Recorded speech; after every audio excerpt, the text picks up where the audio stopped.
How many times have you heard the phrase new normal? I cringe when I hear it. And exactly what does it mean? Well, that's me. I want to know what that means. Yeah. Resilience expert, family doctor Deborah Gilboa, aka Dr. G, joins us to break down the 3 ways we can create resilience to help us navigate through all the changes. Dr. G, thank you so much. Yeah, I'm so glad to be here. We were already having our own therapy session Right, before. because there's a lot to unpack here. There absolutely is. But what does new normal really mean?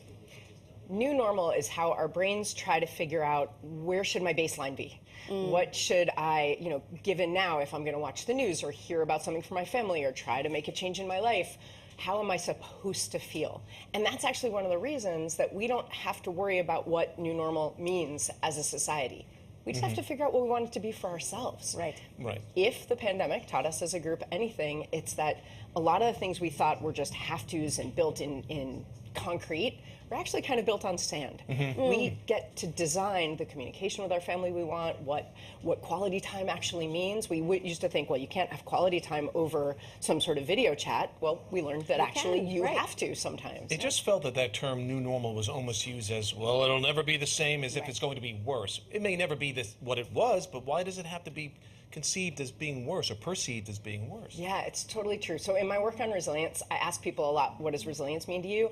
And especially when I work with students, they'll say, oh, it's the ability to bounce back after something hard. And I say, okay, that's 100% true if you're a rubber band. Right. But since we're people... Turns out we're not rubber bands. That we all are changed by every experience we have. Sometimes for better, sometimes for worse, usually for both. But so we're never going to go back, and this isn't about the pandemic. We as people learn from everything we go through and change because of everything we go through. So we are always, our whole lives, we always have been figuring out, like, what's the new normal of being in high school? What's the new normal of being married? Or what's the new normal of being single? Or what's it's just the term that's really grating because we're waiting for this big disruption we've all been through to be over, and it's over at different times for different people. That's part of the process. It's all. I feel like it's all subjective because what is normal for me is not normal for you. And what's normal for you now wouldn't have been normal in 2017 or 2028. 100%. And we all have children here. Our viewers have children or children in their lives. And we often talk about adversity. Like, if you could make it through this is just, Why don't you clear this hurdle? And sometimes I'm looking over my shoulder saying, I don't know if we're going to make it through this. Like, I'm just trying to make it through today and not put my fist through a wall. So talk to us about resiliency, facing adversity.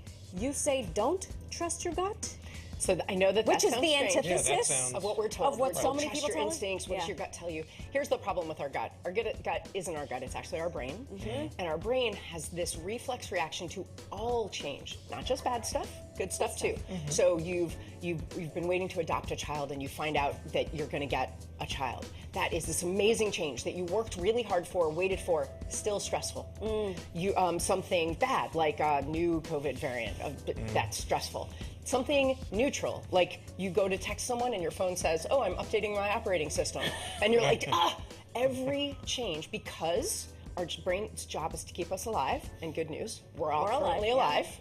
The bad news is that our brains are suspicious of all change. Could this be dangerous? So our brains click through. What could I lose? Even with the good stuff. What could I lose? Is this going to be expensive or time-consuming or mess up other relationships? What can I trust it? Do they really mean it? I've heard of people getting this far and then it gets taken away. They say I got the job, but is it going to say what they promised? And then discomfort. I got a new job. Oh, but am I going to have to eat lunch at my desk? Like the commute is the pits. So these 3 reflexes, loss, distrust, and discomfort, our brain puts in our way every time we experience even the possibility of a change. And it's easy to be like, oh, my gut is telling me it's the wrong thing. It's just a reflex. It's like if you bring your kiddo to me at the office and I do their well check and I tap their knee with my reflex hammer, it's like me thinking like, oh, they kicked. No, it's just a reflex. It's just They weren't being disrespectful. Even if they kick me, I just shouldn't have stood in front of them. It's a reflex. So I want you, notice that reflex and don't trust it entirely. Question it. Is this part of showing yourself empathy? I want you to show yourself empathy because change is always hard. Even the stuff you worked for, dreamed about, prayed for, it's always hard. So no, don't get mad at yourself for saying, oh man, I'm always like this, or why can't I just enjoy it? Be like, right, my brain just like my knee when the doctor taps it with a reflex hammer. It's just a reflex. And then ask yourself some good questions. Why do I think maybe it's the wrong thing? And know that if you take a breath, that's why breathing actually gives us a little bit of time to let the emotion, the amygdala part of our brain calm down and the thinking part of our brain engage. Then you might still decide it's the wrong thing. Right? You might still decide it's not a good thing, but don't feel like if I was really in tune with myself and trusting my gut, I wouldn't go through with this because it's just a reflex. It's just a reflex. We have just scratched the surface. This could You go have to much come deeper. back and tell us more about all this stuff. I want to talk about that discomfort concept because I always tell my kids, if you're feeling uncomfortable, that means you're growing. Yeah. Absolutely But true. you have to change your mindset. What we're trying to build in ourselves is change competency. We don't have to love it. We have to be better at it. That way, when we experience stress, we'll not only know, okay, I've done this, I know how to do This this, is even though I don't familiar. like this. We'll say, what did I do that was successful before? And we'll be more confident. Dr. G, thanks so much for joining us. We have plenty more to talk about, but we're out of time, as they like to say, on live television. Fantastic tips. Great tips. All of these tips, by the way, will be on our website at pix11.com.